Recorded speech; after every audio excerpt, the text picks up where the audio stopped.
지난주까지는 이게 어딜 다녀도 사람들이 이렇게 많이 모이거나 이러지 않았거든요.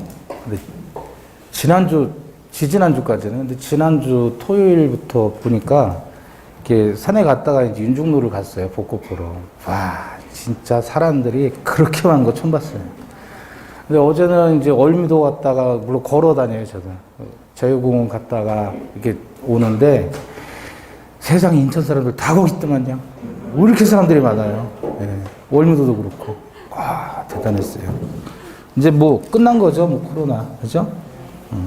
끝난 것 같아요. 네. 어딜 가도. 자, 이제 어디 보시냐면 점유자와 회복자의 관계입니다. 260페이지. 점유자와 회복자의 관계. 칠판 보시면 요것도 이제 시험에 아주 자주 나오는 주제거리예요, 여기에. 얘는 점유자고요. 그다음에 얘는 회복자예요, 회복자. 성은 회고 이름은 복자씨. 쟤는 성은 점이고 이름은 유자씨. 유자씨. 복자씨는 뭘 회복하는 걸까요? 건강을 회복해요, 사랑을 회복해요? 뭘 사랑을 회복해요? 제목이 뭔데 지금? 점유. 그러니까 점유를 얘한테 잃었다가 다시 점유를 회복했다 그거예요. 점유를 회복한 사람. 이해되셔요? 그럼 이 둘 사이에는 계약 관계가 존재하지 않았을 때 얘기해요. 지금 뭐죠? 쥐. 얘가 쥐를 키워요. 쥐. 근데 쥐가 집을 나간 거예요. 그 회복자가 데리고 있었던 거예요. 쥐를. 응? 이쁜 쥐구나. 그래서 내가 키워야지. 그러니까 이 쥐가 스스로 집을 나간 거예요. 빌려주거나 이렇게 계약한 게 아니라 쥐가 스스로 집을 나가서 유자씨가 내가 키우는 쥐하고 똑같이 생겼네. 우리 집 쥐구나. 그래가지고 잘못 알고 오인해서 자기가 데리고 키운 거예요. 이 쥐 이름은 뭐예요? 삼순이. 그럼 둘 사이에 계약 관계가 존재하는 거예요? 존재하지 않는 거예요? 존재하지 않는 경우. 물론 계약이 무효 취소된 경우에도 포함이 되는 겁니다. 그러면 어쨌든 얘가 쥐를 잃어버렸다가 애가 쥐를 키우고 있었고 뒤늦게 쥐를 찾아가지고 돌려받는 거죠. 그러니까 얘는 쥐에 대한 점유를 회복하는 사람이에요. 아시겠죠? 쥐. 그때 첫 번째 문제가 이제 과실취득권이에요. 과실취득권. 과실이라는 것은 두 가지가 있죠. 천연과실과 법정과실 두 가지가 있어요. 그런 과실을 누가 취득하느냐, 과실 취득권이 점유자에게 있느냐 없느냐 그걸 얘기하는 겁니다. 어쨌든 쥐를 회복자 씨가 잠순이를 찾아가지고 데려가면 그만이에요. 그죠? 근데 문제는 중간에 새끼 낳았단 말이에요. 새끼. 쥐가 이랬는데 이렇게 새끼가 나왔어요. 몇 마리 나왔어요? 4마리. 새끼를 낳았어요. 그럼 이 새끼라는 건 천연과실이죠. 이 과실은 천연과실도 해당하고 법정과실도 해당해요. 원물의 사용 대가를 법정과실 그래요. 토지에 대한 사용 대가로서 지료를 주잖아요. 차임을 주죠. 이런 것들을 법정과실이라고 합니다. 법으로 만든 과실. 천연과실은 원물로부터 그대로 산출한 다른 과실을 원물로부터 산출한 과실을 천연과실이라고 해요. 가축의 새끼라든지 또는 나무의 열매 이런 것들을 우리는 천연과실이라고 합니다. 그랬을 때 점유자가 만약에 선의의 점유자였다면 과실을 취득해도 돼요. 근데 악의 점유자다 그러면 과실 취득하면 안 되고 돌려줘야 된다. 그래서 선의냐 악이냐를 구별해야 될 이유가 있는 겁니다. 선의 점유가 뭐라 그랬죠? 본권이 있다고 오신한 점유자는 과실 취득할 수 있어요. 그래서 이 복자씨가 유자씨한테 와가지고 우리 삼순이 주세요. 그래서 삼순이를 줬습니다. 그랬더니 배가 쑥 들어간 거예요. 새끼 어딨지? 그랬더니 유자씨가 뭐라 그래요? 새끼 먹었다 그래요. 먹어도 돼요? 먹어도 돼요? 새끼 먹어도 돼요? 과실 취득해도 되는 거죠? 언제라면? 그렇죠. 선의의 점유자라면 새끼 잡아먹어도 되는 거예요. 그럼 잡아먹은 새끼는 부당이득 반환합니까? 안 합니까? 안 해도 돼요. 다만 선의의 점유자라고 해도 본권에 관한 소에서 패소하면 언제부터? 소재기시부터. 그죠? 소재기시부터 악이니까 소재기시부터 악의로 간주한다는 말은 소재기시부터 과실 취득을 못하는 거예요. 아까도 얘기했듯이 5월 1일 날 소송 제기했고 10월 1일 날 판결 떨어졌어요. 그럼 언제부터 악이다? 5월 1일부터. 소 제기 시점부터 악의로 간주하니까 과실 취득을 못한다. 그 얘기입니다. 그래서 선의의 점유자는 과실을 취득할 수 있다. 이 취득한 과실은 부당 이득으로 반환한다, 반환하지 않는다. 부당 이득으로 반환하지 않아도 된다. 그래서 선이냐 악이냐를 따져주고요. 또 이제 문제를 풀 때는 건물의 사용이익도 법정 과실에 준한다는 판례가 있어요. 건물의 사용이익. 예컨대 유자 씨가 이 복자 씨의 건물을 자기가 소유자라고 생각하고 사용했단 말이에요. 그죠? 그러면 이것도 뭐예요? 선의 점유자라고 하면 사용이익도 과실에 준하니까 취득할 수 있고 사용료를 부당이득 반환하지 않는다. 그거예요. 언제? 선의의 점유자라면. 선의의 점유자가 어떤 거라고 그랬죠? 본권이 있다고 오신했던 점유자라고 하면 이 원물로부터 발생한 모든 과실은 취득해도 되고 취득한 과실은 부당이득 반환하지 않습니다. 두 번째, 점유자 씨가 삼순이를 점유하면서 과실 또는 고의로 멸실 훼손시킨 거예요. 그럼 복자 씨의 물건을 지금 유자 씨가 멸실 훼손시켰으니까 책임을 져야 될 거 아니냐? 그랬을 때 이건 뭐예요? 냄비에 다리 2개 남은 거예요. 네? 그래서 복자 씨가 우리 삼순이 주세요 그랬더니 머리를 극적극적 하면서 냄비 가지고 나왔어요. 다리 2개 남았어요. 다 먹고. 네? 그럼 다리 2개만 줘도 된다 이거야. 점유자가 선이이고 자주이라면 이때는 현존이익만 반환합니다. 그래서 선자 현존이익이에요. 선자 현존이익. 선의 점유자이면서 동시에 자주 점유자라고 하면 현존이익만 반환한다. 근데 아까 우리 매수인 봐봐요. 매수인은 자주 타주. 선의 악이. 그쵸? 임차인은 자주 타주. 선의 악이. 도인은 자주 타주. 예? 자주. 선의 악이. 악의. 그러면 얘는 악자잖아요. 얘는 손의 전부예요. 얘는 선타죠. 이것도 손의 전부예요. 얘는 선자죠. 이때 현존이익이에요. 이해되셨죠? 만약에 악이거나 타주라면 손의 전부에 대한 반환 책임을 진다. 선자 현존이익. 자, 그럼 문제가 이렇게 나옵니다.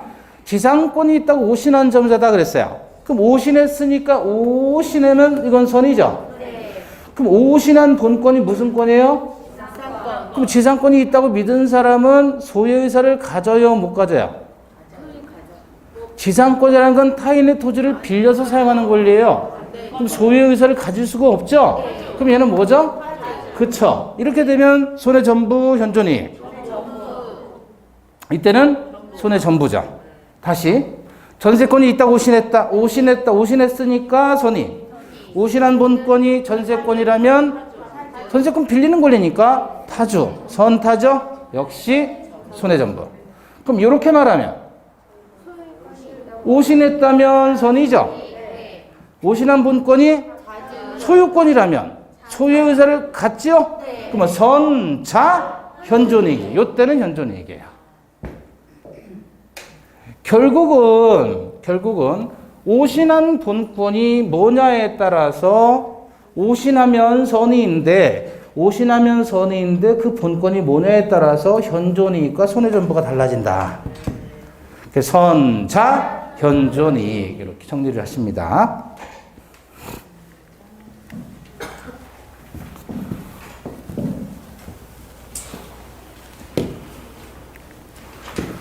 자, 263페이지로 가보시면 이제 비용 상환 청구권이에요. 점유자의 회복자의 관계에서 세 번째 비용 상환 청구권. 점유자와 회복자의 관계에서 첫 번째가 새끼 먹었다. 과실취득권. 두 번째 냄비 다리 2개. 근데 왜 다리 2개예요? 하필이면 선자 현존이익 했잖아요. 선이 다리 자주 다리 2개 남은 거예요. 선이 다리 자주 다리 2개 남은 거예요. 다 먹고 머리통도 다 먹고. 아시겠죠? 네. 세 번째, 비용 상환 청구권이에요. 자, 점유자가 있고 회복자가 있습니다. 그럼 점유자 씨가 지금 점유자가 삼순이를 대신 키웠잖아요. 2개월이든 3개월이든 키웠다고 해봐요. 그러면 얘가 이제 복자 씨가 찾아갈 때 2, 3개월 동안 데리고 있었으면서 점유자가 비용을 썼을 거 아니냐 그거죠. 그죠?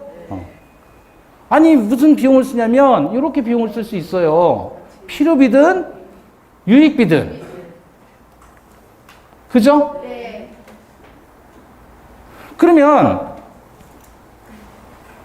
지금 필요비를 만약에 예컨대 필요비다 그러면 점유자가 삼순이 데리고 있으면서 필요비를 지출했다. 예를 들어 어떤 거 있을까요? 사료값. 쥐사료도 있어요 근데?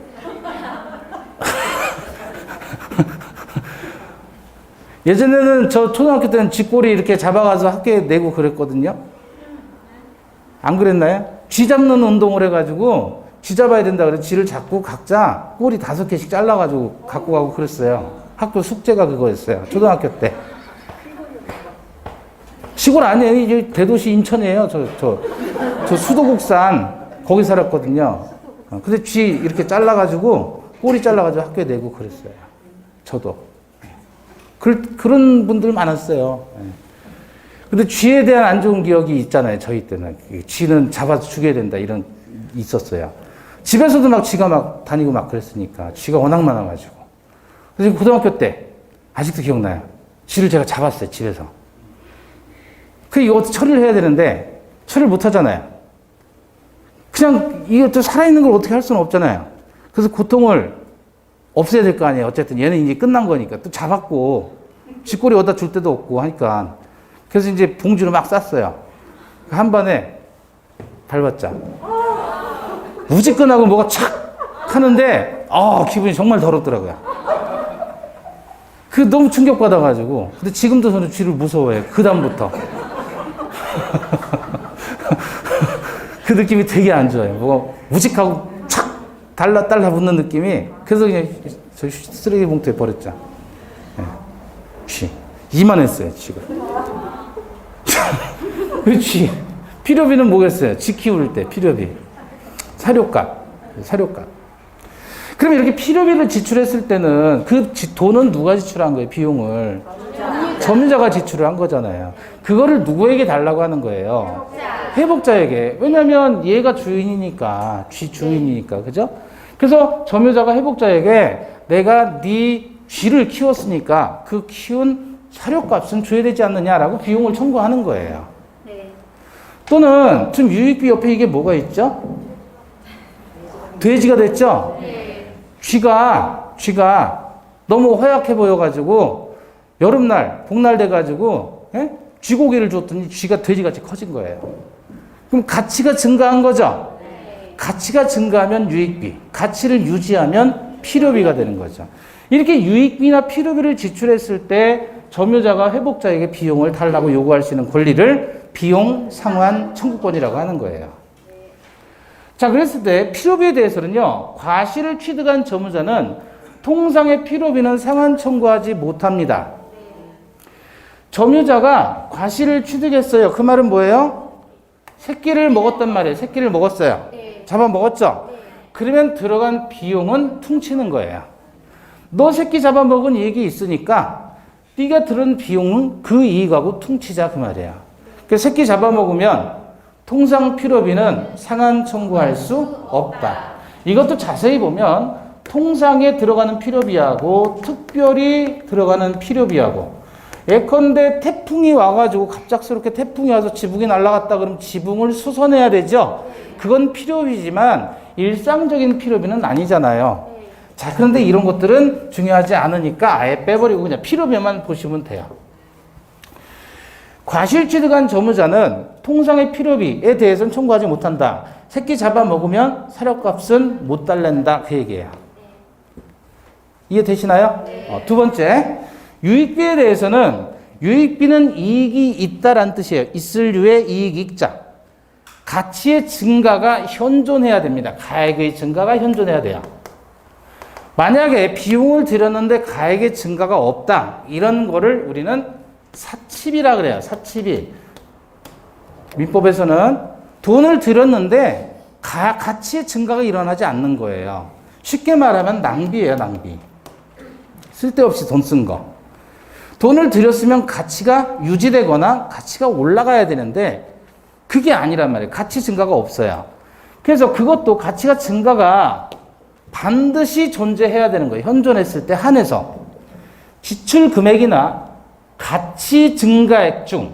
그러면 예를 들어서 쥐가 힘들어서 쥐고기를 먹었다. 쥐고기 산 금액이 10만 원 들었어요. 지출 금액. 그래도 쥐가 가치가 증가돼가지고 근수가 늘어나니까 쥐고기를 해도 여러 그릇이 나오더란 말이에요. 그럼 가치가 증가했어요. 얘가 5만 원이다가 이제 20만 원으로 가치가 증가했어요. 20만 원의 거래가 돼요. 돼지 같은 쥐. 동남아에선 그 길거리 로드샵에서 그 음식 먹으면 안 된대요. 베트남 이런 데서. 예?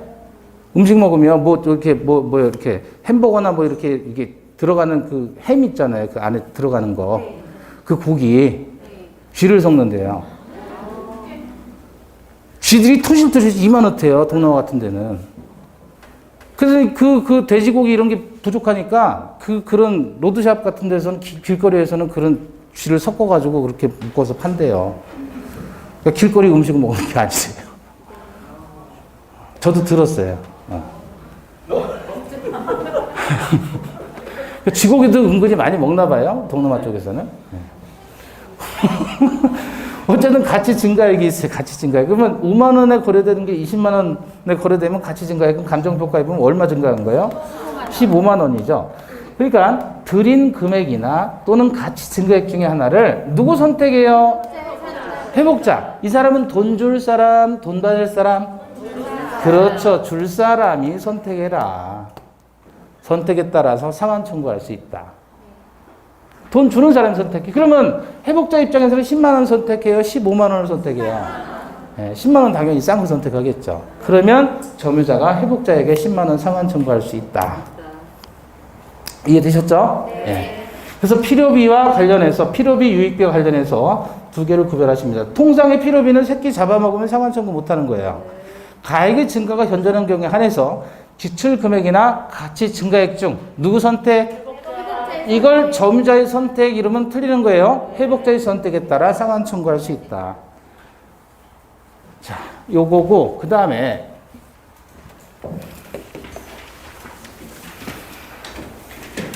267페이지 가보시면 이제 점유의 소와 본권의 소 이렇게 나옵니다.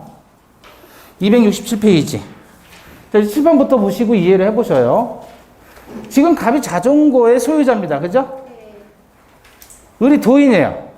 자전거를 훔쳤습니다. 훔쳤어요. 그러면 이 경우 갑의 입장에서는 도인을 상대로 해서 소유권에 기인한 반환 청구를 할 수 있어요. 소유자니까. 두 번째, 갑이 점유했는데 점유를 빼앗겼으니까 점유권에 기인한 반환 청구도 할 수 있는 거예요. 그러면 소유권에 기인한 반환 청구다. 그러면 그 반환 청구의 원인이 되는 건 본권이죠. 그래서 이걸 소송으로 하면 본권에 관한 소다 그래요. 근데 점유권에 기인한 반환 청구다 그러면 이거는 점유의 소예요. 점유의 소. 여러분이 갑이라면 소반청으로 반환 청구 받을 거예요? 전반청으로 반환 청구 받을 거예요? 소유권에 기인한 반환 청구 소반청. 점유권에 기인한 반환 청구 전반청. 다시 말하면 소반청은 본권을 주장하는 것이고 전반청은 점유권을 주장하는 거예요. 여러분은 뭘 주장하고 싶어요? 아무거나 주장해도 돼요. 되는데 어떤 게 더 편할까요?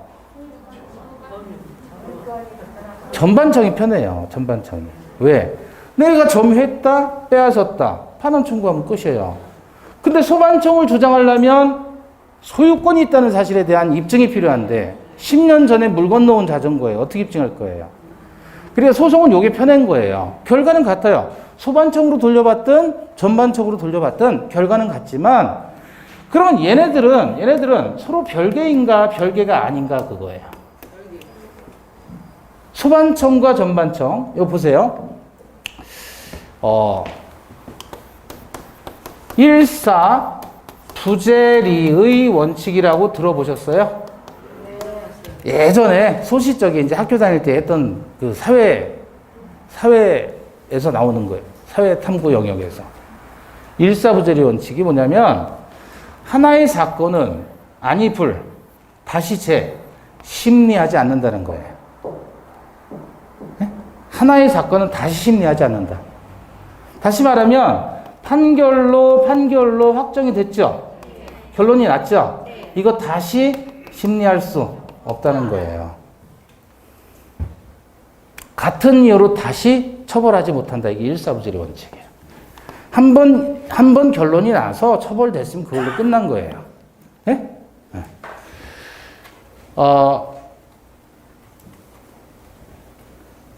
아들이 아빠를 똑 닮았어요. 근데 엄마 시각에서 보니까 아빠가 안 들어와요. 집을. 이유도 없이. 짜증나요? 안 짜증나요? 아침에 아들 얼굴 보니까 지 애비 생각나요? 안 나요? 나요. 주먹으로 한 대 날렸어요.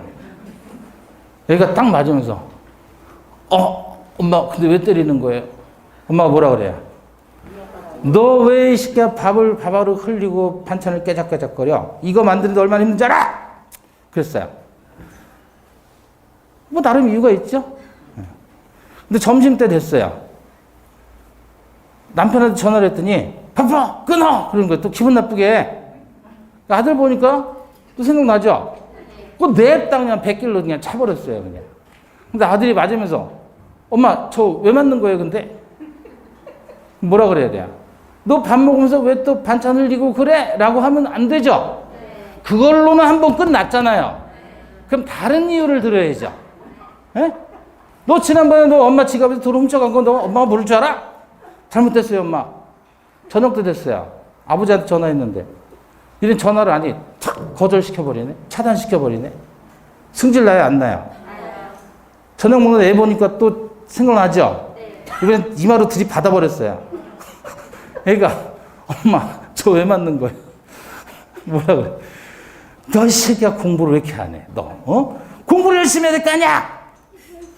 저 이유가 다 틀리죠? 같은 이유로 처벌할 수 있다 없다?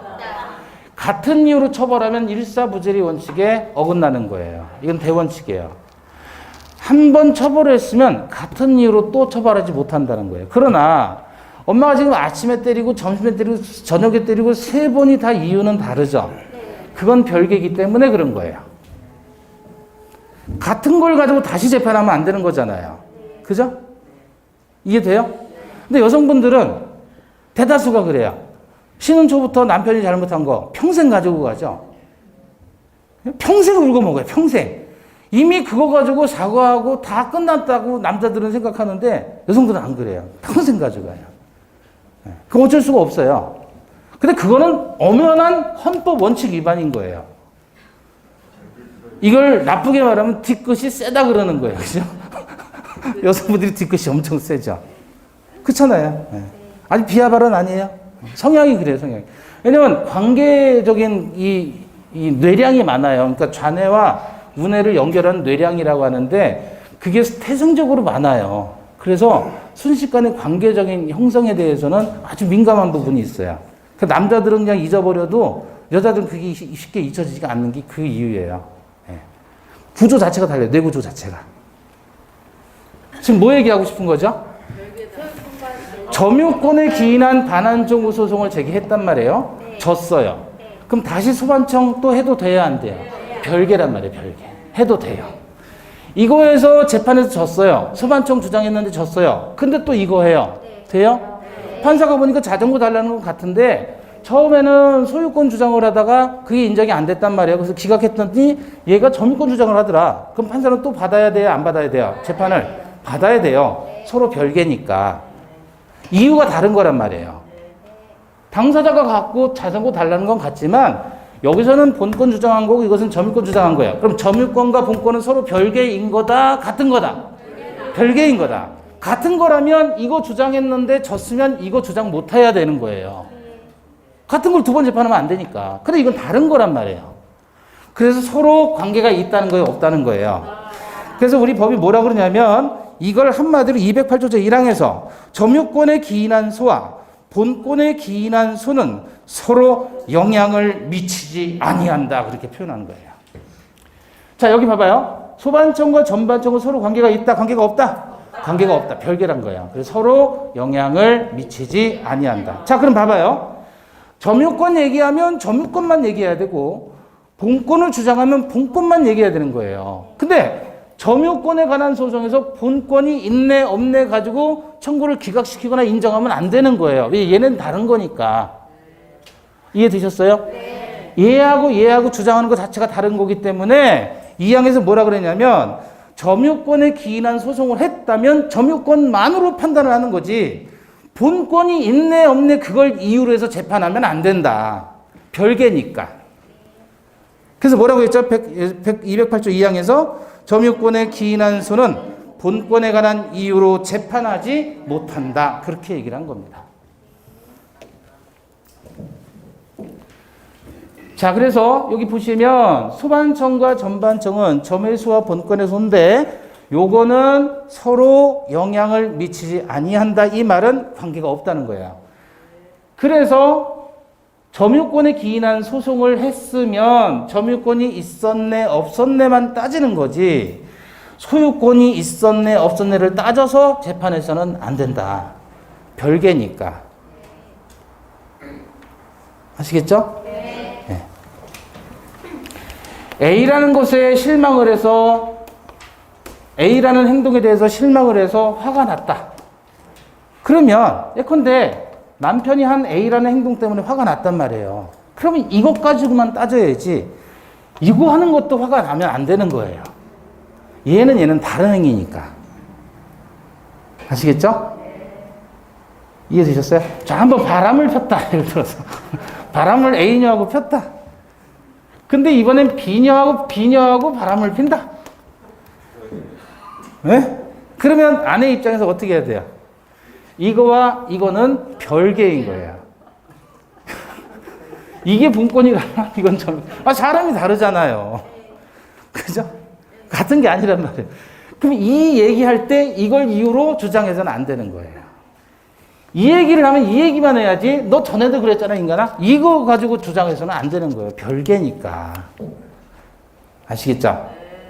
점에 관한 수는 본권을 이유로 재판하면 안 되는 거예요.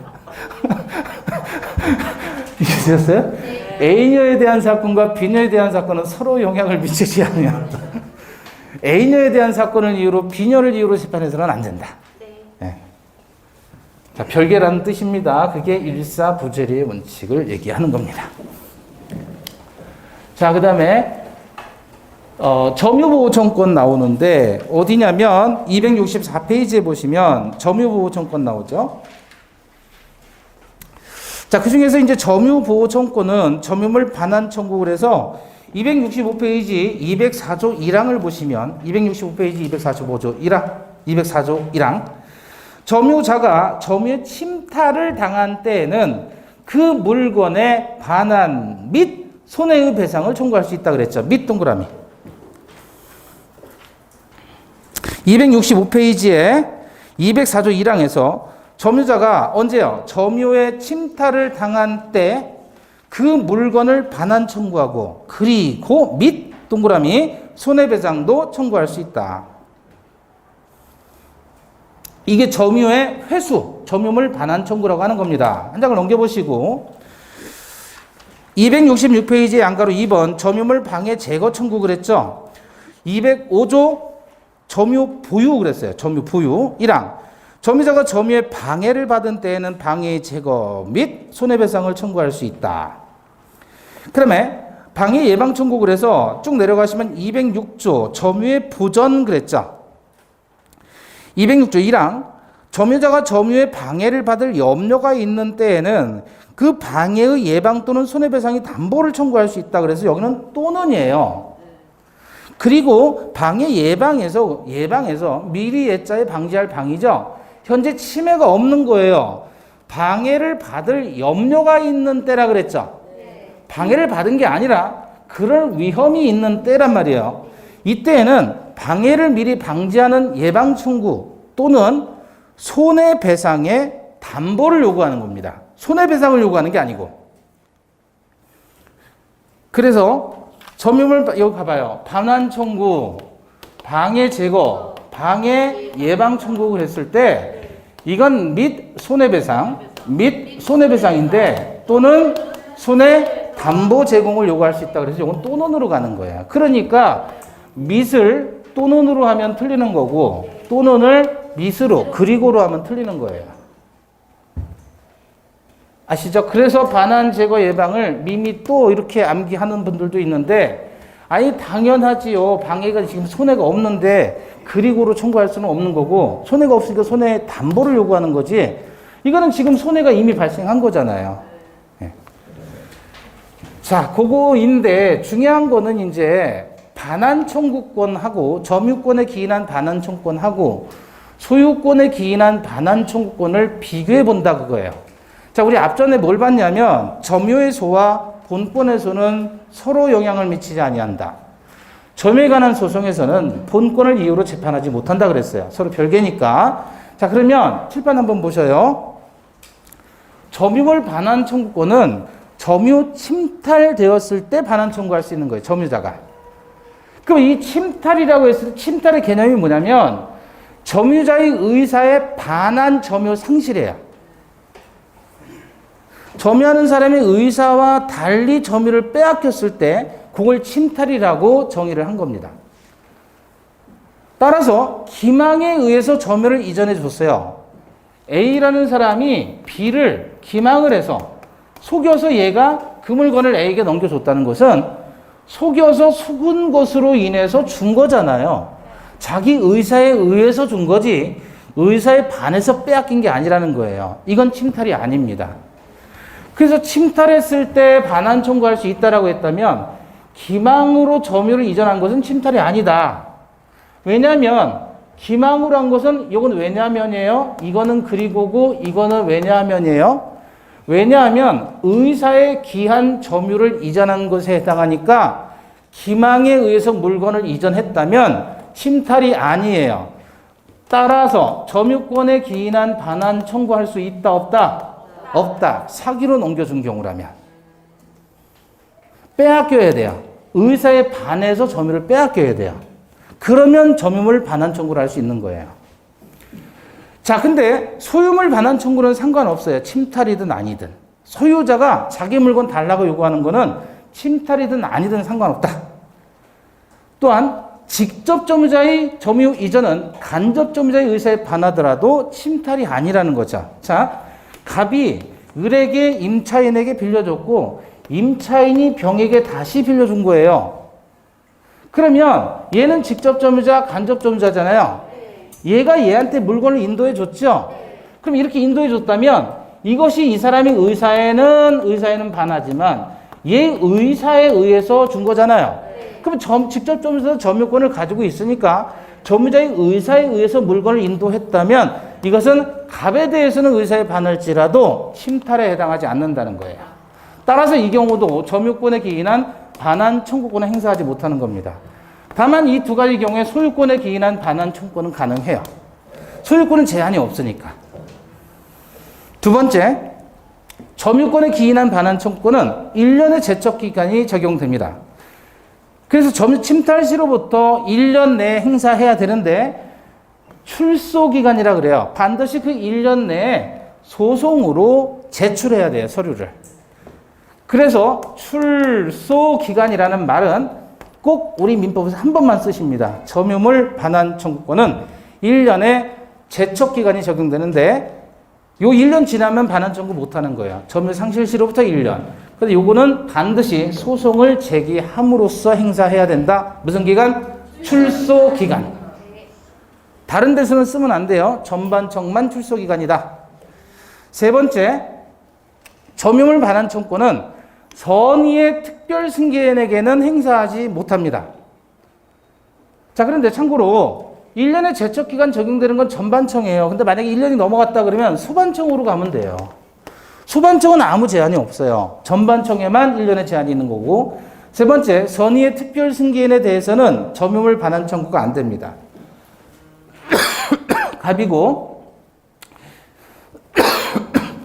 을이 갑의 자동차를 침탈을 했어요. 이렇게 훔쳤어요. 훔쳤다가 그걸 병에게 다시 판 거예요. 자, 그러면 병은 매수인이죠. 얘가 선의의 특별 승계인. 특별 승계인이 어떤 거란 말이에요? 매매한 매수인, 증여받은 수증자. 그죠? 임차인도 특별 승계인이에요. 특별 승계는 뭐에 반대말이에요? 포괄 승계인이 아닌 사람들. 포괄 승계인이 아닌 사람들을 다 특별 승계인이라고 해요. 근데 그 사람이 선이라면 얘한테는 반환 청구할 수 있다는 거예요, 없다는 거예요? 반환 청구 못 한다는 거예요. 왜 그러냐면 선의의 특별 승계인을 보호하는 것이 점유권을 보호하는 것보다 우선한다는 거예요.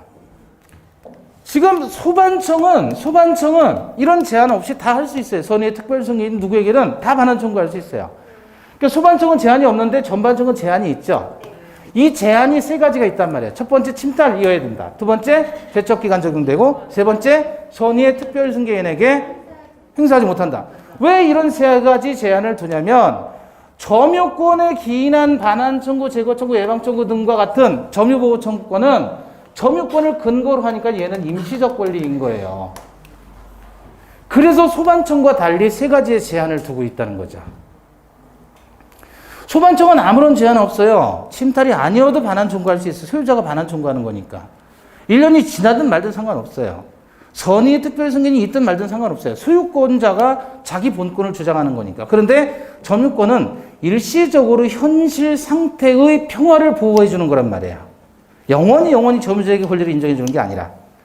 따라서 이런 세 가지의 제한을 두고 있는데 전반청은 소반청과 달리 침탈일 때만 허용된다. 두 번째는 제척기간이 출소기간이고, 세 번째, 선의의 특별 승계인에게는 행사하지 못한다.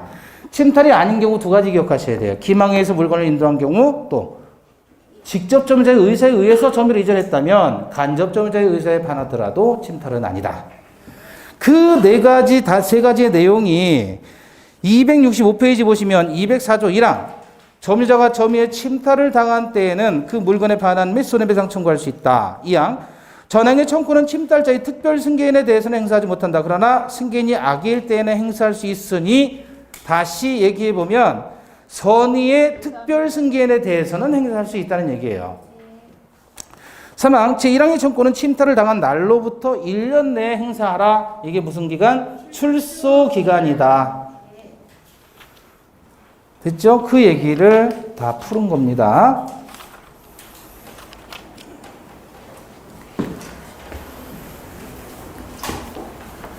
자, 279페이지 가시고요.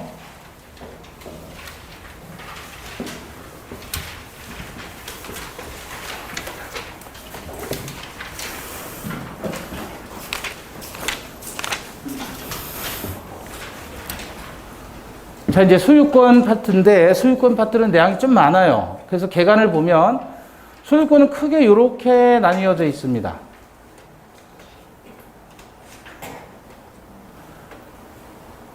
그래서 소유권 보시면 소유권의 의의는 크게 뭐 볼 거 없고, 부동산 소유권의 범위도 크게 볼 거 없고요. 상린관계는 일부 내용들이 있어요. 그래서 일부만 공부하시면 되고요. 소유권의 취득 원인은 법률 행위에 의한 취득 원인과 법률 규정에 따른 취득 원인인데, 법률 행위에 따른 취득 원인은 우리 앞에서 본 겁니다. 186조 법률 행위에 따라서 부동산 소유권의 취득은 등기해야 되고, 법률 규정에 따른 취득은 등기를 요하지 않는다 그랬잖아요. 동산 물권 변동 마찬가지예요. 그런데 이거는 법률 규정에 따른 취득으로서 통 몇 개? 하나, 둘, 셋, 넷, 다섯, 여섯, 일곱, 8개 있잖아요. 이게 원시 취득 사유에 해당하는 거예요. 무주물, 선점, 유실물, 습등, 매장물, 발견, 부합, 보호나 가공, 취득시효, 손해취득. 그 중에서 취득시효가 제일 중요하고, 그 다음에 다 안 중요해요. 부합 하나 조금 보시면 되고, 얘는 뭐 얘 안 중요하고. 사실은 중요한 거는 이런 것들 정도 보시면 되는 거예요. 얘는 상당히 복잡하고 시험에서도 많이 나오죠. 그 다음에 물권적 청구권하고 공동소유. 이 부분이 중요한 파트에 해당한다. 크게 보면 뭐 내용 어려운 건 없어요. 그죠? 그러니까 공부해야 되겠다 그러면 무조건 그냥 첫 페이지부터 열심히 보는 거예요. 그러다가 여기 가지도 않고 힘들어서 여기 지치는 거예요. 근데 공부 잘하는 분들 어떻게 해요? 여기부터 보는 거예요. 안 봐요. 이거 보고 이거 보고. 그쵸? 그래서 우리가 학문을 공부하는 게 아니고 시험을 공부하는 거잖아요. 그럼 시험에 잘 나오는 것만 보면 되는 거예요. 특히 우리가 주관식을 공부하는 게 아니고 객관식이니까 그래서 중요한 부분을 가려서 공부할 필요가 있다. 아시겠죠? 네.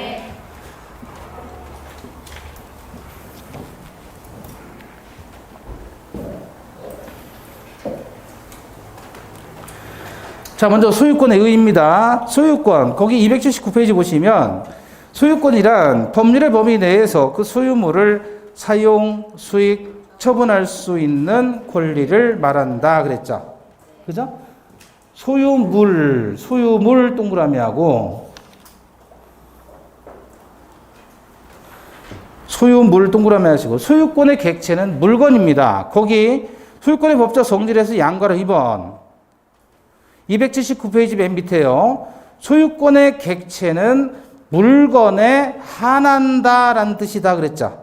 따라서 물건이 아닌 권리는 소유권의 객체가 될 수 없다. 그래서 칠판 보시면 요것 때문에 그래요. 객체는 물건이란 말이에요. 소유권의 객체는. 그러면 요렇게 질문이 나왔어요. 아파트 입주권은 소유권의 객체가 된다. 그럼 OX. X예요, X. 왜냐하면 방금 전에 봤죠. 소유권의 객체는 물건에 한한다 그랬잖아요. 그러니까 소유권의 객체는 물건인 거예요. 근데 아파트 입주권 요게 소유권의 객체가 된다는 말은 입주권의 소유자라는 말을 쓴다는 얘기잖아요. 소유라는 말을 쓰려면 소유권이라는 말을 쓰려면 대상은 이렇게 권리로 끝나는 권리가 아니라 물건이어야 하는 거예요.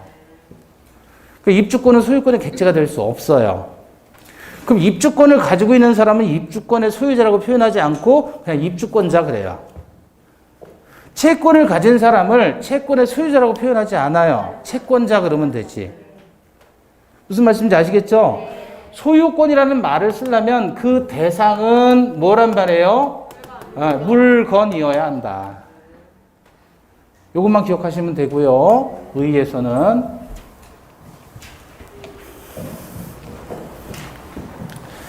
자, 부동산 소유권의 범위입니다. 거기 280페이지 보시면 양가로 1번 토지 소유권의 범위에서 212조 읽어보시죠.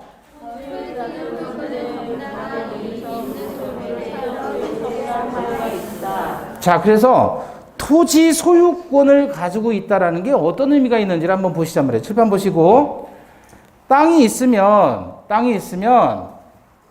그 땅, 지하 그리고 지상 전부 소유권의 효력이 미치는 범위가 되는 거예요.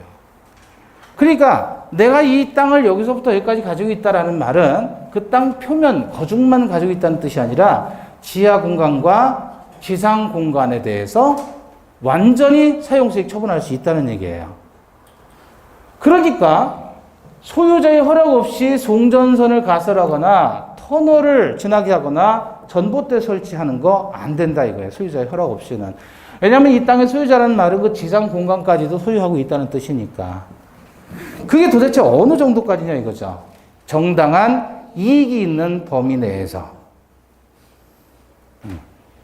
그럼 지하 공간도 소유자 허락 없이 사용해서는 안 되는 거죠? 네. 지상 공간도 소유자 허락 없이 사용해서는 안 되는 거죠? 네. 심지어 지상 공간에 현수막 걸거나 전기줄 통과하게 하거나 빨래줄 통과하게 하는 것도 안 되는 거예요. 그 사람만이 소유자만이 사용수익 처분할 수 있는 겁니다.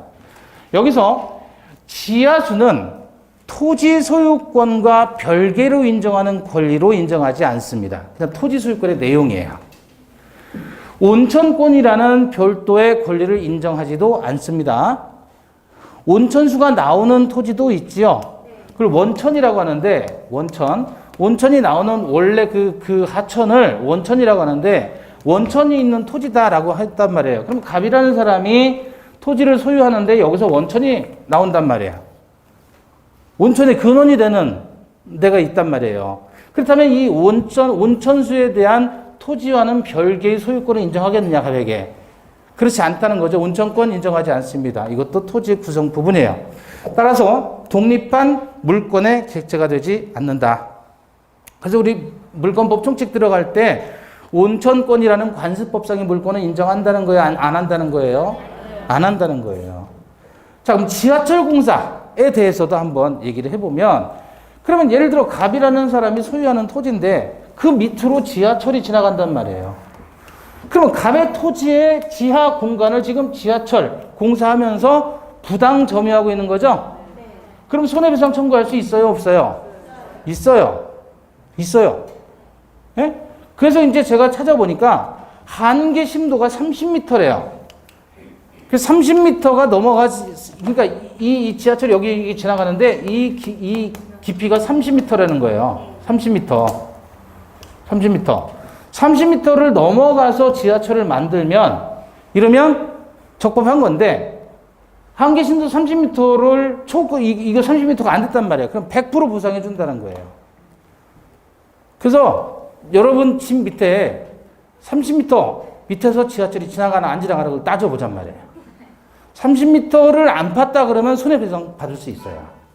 이렇게 계산한대요. 뭐 저효율이라는 게 있어가지고 이게 100만 원에 뭐 저효율 곱해가지고 이렇게 보상을 해준다는 거예요. 한번 찾아보세요. 근데 무슨 얘기를 하고 싶은 거냐면, 정당한 이익이 있는 범위는 한계 심도 30m까지다. 여기까지는 갑의 소유권을 인정한다는 얘기예요.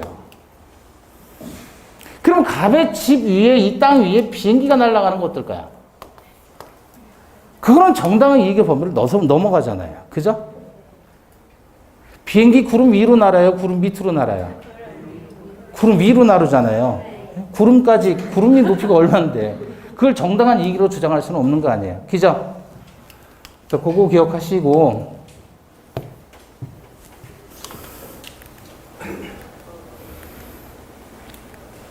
(284페이지) 가보시면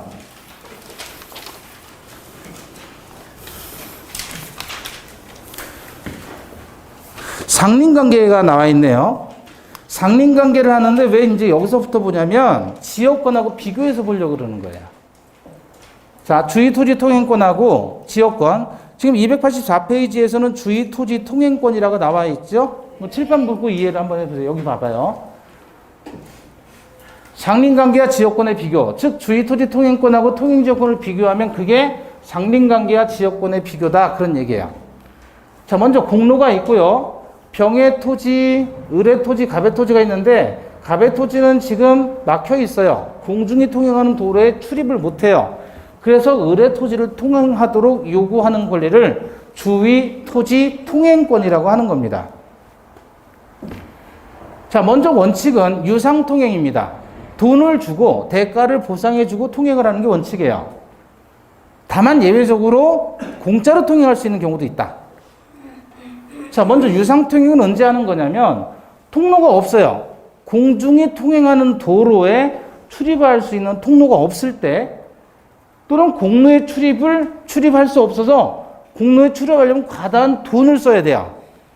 통로가 없어서 출입이 불가하고, 두 번째는 과다한 비용을 써야지만, 길을 만들어 놔야지만 통행을 할 수 있다. 그러면 대가를 주고 통행하라, 그겁니다. 그런데 토지가 원래 이렇게 돼 있었어요.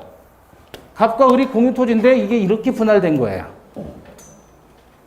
그래서 여긴 갑이 갖고 을이 갖고, 그럼 을은 통행로가 없으니까 이 토지에 대해서 통행권을 행사할 수 있다.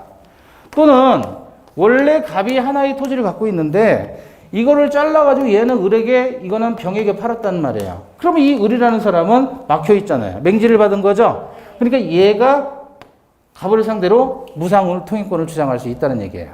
갑을 상대로. 그래서 공유 토지가 분할됐거나 일부 양도시에 이때 맹지로 바뀌었다면 공짜로 통행할 수 있다. 왜냐하면 팔아먹은 놈이 책임지라는 거예요. 팔아먹은 놈이 책임지라는 거예요. 여기는 공유 토지인데 분할을 했잖아요. 좋은 땅, 도로에 접해 있는 좋은 땅 갖고 얘한테 맹지를 줬으니까 지가 통행로를 공짜로 줘야 된다, 그거죠. 문제는 갑이 요렇게 잘라가지고 이건 병에게 팔고 이건 을에게 팔았다라고 했을 때 을이 병을 상대로 무상의 통행권을 주장하지는 못해요. 저그들끼리만 무상이에요. 저그들끼리만. 따라서 분할자나 양수인의 토지는 무상 통행이 가능하지만, 그러나 그 분할자나 양수인끼리만 무상이 가능한 것이지 그로부터의 특별 승계인에 대해서는 무상을 주장하지 못한다. 그거 주의해서 보시고, 자, 상린 관계는 서로 상이에요. 얘가 뭐죠? 이웃입니다. 이웃. 이웃 린자. 이웃지간에 토지, 인접한 토지 소유자 간의 상호간의 관계를 규율하는 게 상린 관계예요. 그럼 처음 1번 보시면 토지가 분필되어서 동시에 양도된 경우에도 무상통행이 인정되겠느냐 이거죠. 토지가 분필되어서 동시에 양도됐어요. 이렇게. 이 경우 얘들끼리 무상통행이 인정된다? 안 된다? 안 된다. 당사자 간에만 무상이 인정되는 것이지, 즉 그들끼리만 무상이지 특정 승계인에게는 무상이 적용되지 않는다. 2번, 현재 토지 용법에 따른 이용 상황 범위 내에서만 인정됩니다. 그래서 장래의 이용 상황, 장치가 아니라 장래입니다. 장래의 이용 상황, 토지에 대한 토지의 건축것에 대비해서 허가에 필요한 폭의 통행로를 보장하지는 못한다. 그래서 장래의 이용 상황을 위해서 통행권 행사하지는 못해요. 현재 필요한 범위 내에서만 인정해 주는 겁니다. 장래에 필요한 거 안 되고, 그 다음에 건축법상 허용되는 통행로의 폭과 범위를 인정하는 것도 아니에요. 여기서 통행권을 행사한다라는 것은, 이것은 뭐죠? 골목길이에요, 골목길. 아직도 골목길이 군데군데 인천시에 많이 있잖아요. 그죠? 저는 골목길 다니는 걸 되게 좋아해요. 옛날 냄새가 자꾸 나가지고. 안 다녀본 골목길이 없어요. 근데 거기 동인천에도 내리교회 밑으로 이렇게 쭉 골목길이 있거든요. 아직도 있어요, 골목길이. 가면 그냥 왠지 좋더라고요. 그 골목길. 그런 걸 얘기하는 거예요. 통행권 행사한다는 그런 골목길을 얘기하는 것이지, 건축법상 허용되는 통행로 도로를 얘기하는 게 아니다. 그 골목길 되게 좁잖아요. 좁고, 아직 그렇게 좁게 있어요. 사람이 그냥 가방이나 들고 이렇게 다닐 수 있는 정도의 그 좁은 길. 그런 걸 통행으로 주장할 수 있다는 얘기지, 차가 통행하는 그런 길을 만든다는 게 아니다. 그 얘기입니다. 왜? 이웃이니까 그렇게 해주자는 거예요. 이웃이니까. 자, 세 번째, 이후에 토지에 접하는 공로가 개설이 됐어요. 자, 통행권을 행사했는데 나중에 이쪽으로 공로가 개설이 됐어요. 그럼 굳이 저 통행권을 행사할 필요는 없잖아요. 공로가 개설이 됐으니까. 그럼 이미 있었던 통행권은 어떻게 된다? 소멸한다. 4번, 당초 적법하게 담장이 설치되어도 통행에 방해가 된다면 철거도 가능하고요. 5번, 통행권자의 허락을 받아 이미 사실상 통행하는 경우 이제 와서 보상해달라고 요구할 수도 없다라는 게 우리 판례예요. 그래서 어쨌든 주의토지 통행권은 기본 원칙이 상린관계를 토대로 하는 거고, 상린관계는 이웃지간에 서로 봐주자라는 관계를 상린관계라고 하는데, 그 대표적인 사례가 주의토지 통행권이다. 그래서 원칙은 남의 땅 통행할 수는 없지만, 자기 땅 막힌 사정은, 맹지가 된 사정은 자기 사정이지 남의 사정이 아니에요. 그렇지만 소유권에 이 사람의 소유권을 좀 제한하고 이 사람의 소유권이 확대되는 측면이 있다. 왜? 이웃이니까 좀 봐주자 이런 거예요. 상부상조하자. 그런 취지에서 주의토지 통행권을 규정을 했고, 원칙은 통행 못하지만 이 경우 통로가 없어서 도대체가 공로에 출입을 못한다. 맹지다. 근데 길을 만들려면 돈이 너무 많이 들더라. 그렇다면 돈 주고 통행하라는 얘기야. 그것도 도로를 만들어 통행하고 자동차가 통행하고 그런 게 아니라 골목길 정도로. 이해되시죠? 네. 그리고 참 옛날에 저희도 달동네 살았는데 가구하고 다 어디로 옮겼는지 모르겠어요. 골목길 사이사이로. 신기해요. 저희 집에 유일하게 텔레비가 있었거든요. 칼라 텔레비가. 우리 동네에서 최초였어요. 칼라 텔레비. 그 밑에 들어가서 자고 그랬어요. 텔레비 밑에서. 그걸 어떻게 옮겼을까? 네? 근데 예외적으로 이제 무상통행은 특별한 경우, 어떤 경우예요? 공유토지가 분할되거나 일부 양도했을 때, 그때는 무상이다. 자, 이거 보시고 잠시 쉬었다가 통행지역권하고 비교해서 보겠습니다.